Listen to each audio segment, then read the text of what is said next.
Buenos আইরেসে স্তাদিও এল মনুমেন্টালে আর্জেন্টিনার জার্সিতে নিজের ক্যারিয়ারের শেষ ম্যাচটা খেলেছেন লিওনেল মেসি।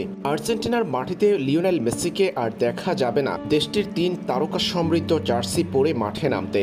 আবেগ উদযাপনের জোয়ারে ভেসে নিজের দেশের মাটিতে শেষ ম্যাচটি লিওনেল মেসি রাঙিয়েছেন দল জিতিয়ে জোড়া গোল করার মধ্য দিয়ে। ম্যাচে আর্জেন্টিনা ভেনেজুয়েলাকে পরাজিত করেছে 3-0 গোলে। আর্জেন্টিনার 3-0 গোলের জয়ের ম্যাচে লিওনেল মেসি করেছেন জোড়া গোল। চলমান ফিফার উইন্ডোতে আর্জেন্টিনার বিশ্বকাপ বাছাই পর্বের আরও একটা ম্যাচ বাকি আছে।